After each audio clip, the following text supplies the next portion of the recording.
Precisamente para saber qué es la expectativa y qué es lo que se valora hoy, el primer día de este retorno voluntario, conectamos a esta hora de la mañana con la titular de la carrera de Educación, la doctora María Brown. Ministra, buenos días, gracias por acompañarnos esta hora en el Telediario. Buenos días, Byron. Encantada de estar aquí. Ministra, ¿qué expectativa tiene usted? ¿Qué le han contado sus coordinadores zonales o padres de familia con los cuales usted ha tenido acceso para saber qué ambiente hay, si hay un ambiente de, digamos, de esperanza, expectativa o de temor quizás de mandar a los chicos del cole?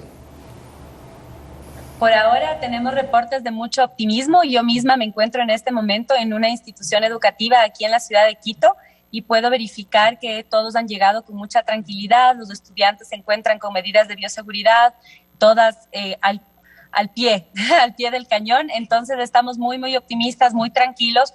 Como ustedes saben, Byron, este retorno se trata de un retorno solamente de un porcentaje muy bajo de instituciones educativas a nivel nacional. Estamos hablando de 1.300 instituciones educativas que tienen esta autorización del retorno paulatino y controlado, voluntario, que además es con aforos reducidos. Por lo tanto, no tenemos a todos los estudiantes al mismo tiempo dentro de la unidad educativa, sino que estamos en aforos más pequeños. Esto quiere decir que en horarios reducidos o en cantidades reducidas los estudiantes podrán mantener el distanciamiento social. Por lo tanto, estamos muy contentos de que esta bulla retorne a las aulas.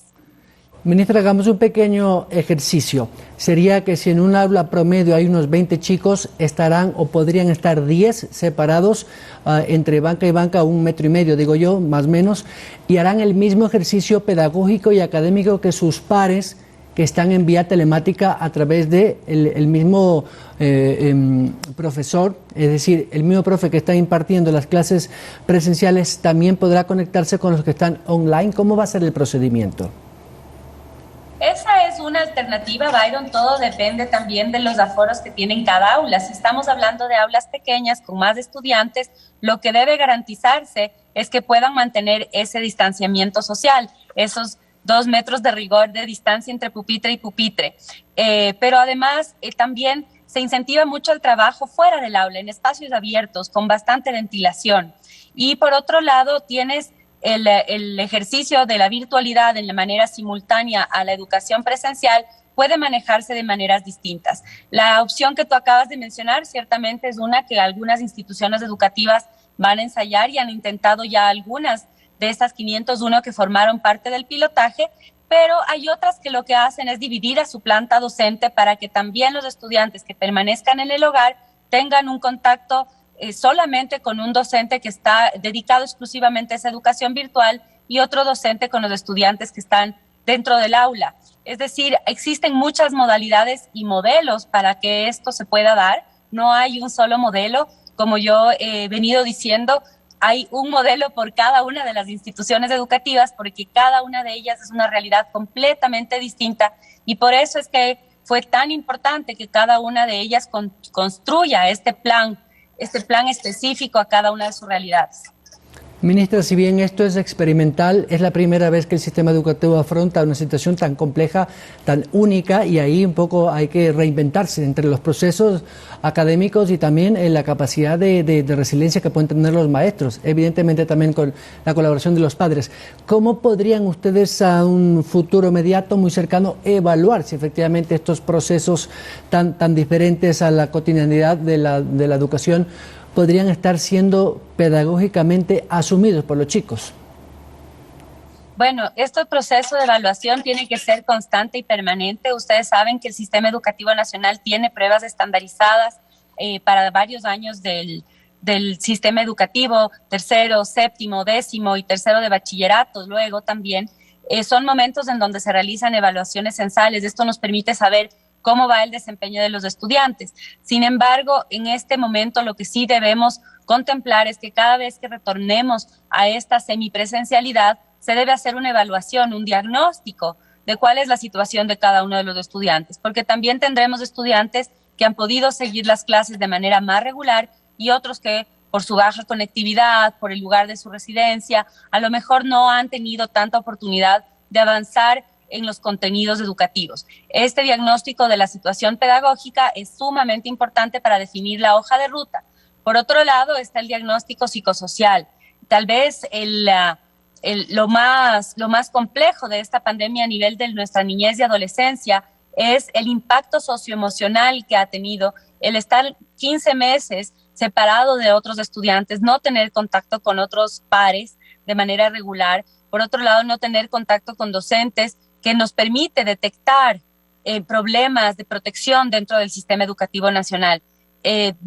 Comparando con los reportes que recibimos en otros años, nosotros podemos estimar que hemos dejado de detectar más o menos 1,000 casos, Byron, 1,000 casos de violencia intrafamiliar que típicamente se detectan en las aulas y que pueden derivarse a las instancias pertinentes y tomar medidas importantes y necesarias. Es decir, la institución educativa también detecta casos que necesitan una acción de protección inmediata. Son casos de violencia intrafamiliar, violencia sexual, entre otras.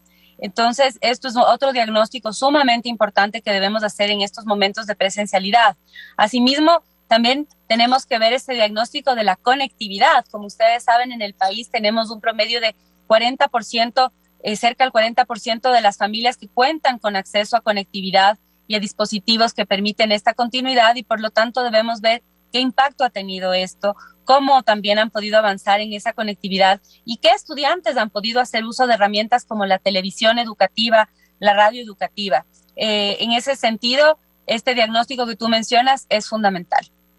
Ministra, he escuchado y he visto sobre todo en redes que muchos papis les preocupa sobre todo el transporte y el traslado de los chicos a la escuela. Usted sabe que de 4 de cada 5 estudiantes usan el transporte público, sobre todo en grandes centros urbanos, Quito, Guayaquil, Cuenca, y allí no hay una garantía del Estado, ¿verdad?, de poder supervisar que hay un distanciamiento, porque no depende únicamente de una política gubernamental, sino más de un tema administrativo local, llámese las agencias de control del tránsito por cada cantón. Y es allí donde hay el temor mayor de los padres. ¿Qué les puede decir a ustedes, a todos esos papás que están preocupados por esto? En primera instancia, Byron, que la gran mayoría de las instituciones educativas que están entrando a este proceso y este retorno paulatino y controlado se encuentran en las áreas rurales. Más de 1,100 de estas instituciones educativas están en la ruralidad y están cercanas a la población. Esto quiere decir que los estudiantes típicamente se acercan a pie o en distancias muy, muy cortas. Por otro lado, también es importante mencionar que los planes de continuidad educativa que se implementan ahora incluyen un capítulo específico sobre transporte. Es decir, que las instituciones educativas ya tenían que prever, de acuerdo a su situación, su ubicación y sus circunstancias, cómo iban a garantizar que el traslado sea el traslado adecuado. Y Byron, lo último y lo más importante es que este proceso es voluntario. Esto quiere decir que cada una de las familias tiene la potestad de decidir sobre sus propios hijos y tomar la decisión que consideren la más adecuada para sus circunstancias, para su realidad. Y esto incluye el que decidan no enviarlos a la presencialidad si es que tienen cualquier temor. El miedo es un motor muy fuerte y no queremos que la población se mueva por el miedo, sino que se sienta segura, se sienta tranquila, esté informada y sepan que estas medidas que se han adoptado están diseñadas para un contexto en el que incluso no existía vacunación y no había docentes vacunados. Estos protocolos estaban pensados para un contexto en donde no había nadie vacunado.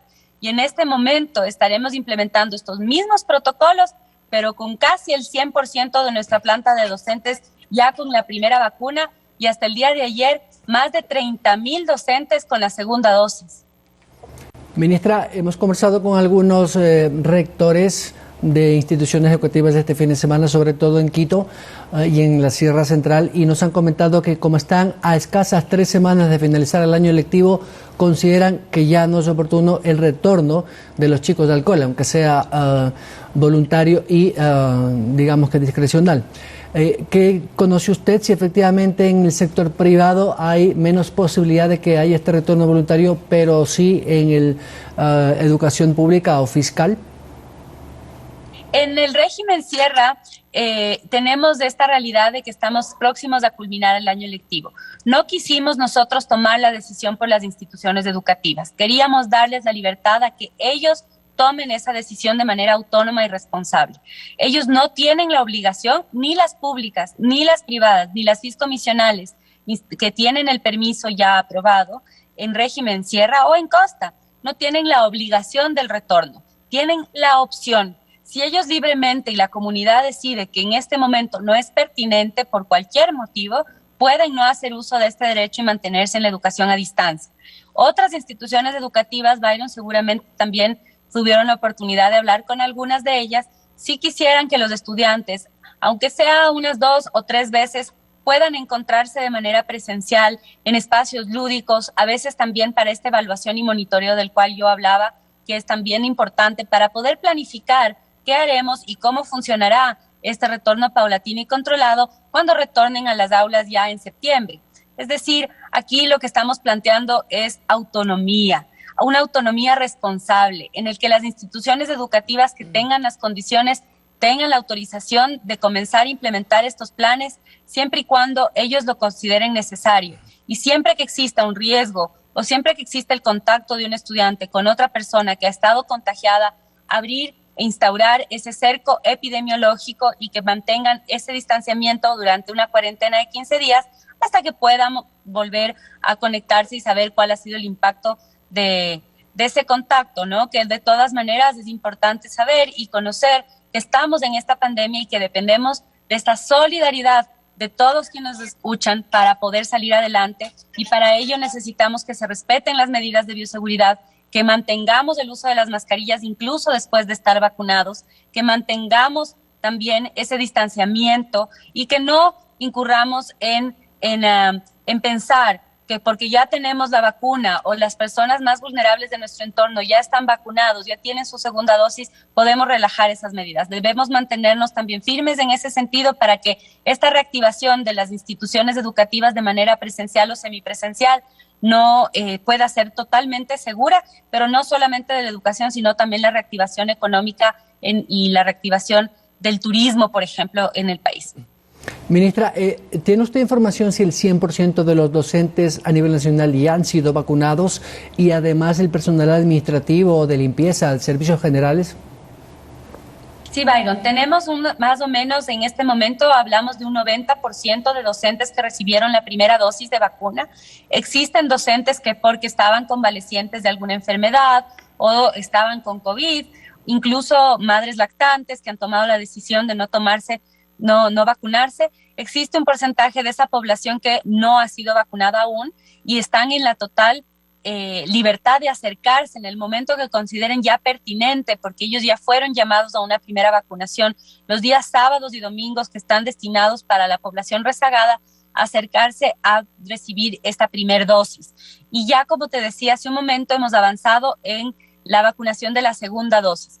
Dentro del grupo de atención prioritaria de docentes y personal administrativo y departamentos de consejería estudiantil de colegios, no solamente estaban los docentes como tal, sino también los directivos, también el personal de limpieza y mantenimiento y el personal administrativo y los psicólogos de las instituciones educativas. Es por eso que ustedes van a ver que cifras de vacunación dentro del sector educativo superan las 200,000 personas, cuando, como una referencia, existen cerca de 160,000 docentes en el sistema educativo fiscal. Entonces uno diría, bueno, ya están más vacunados, pero es porque también se incluye allí a directivos, al personal administrativo y a personal de asistencia y limpieza.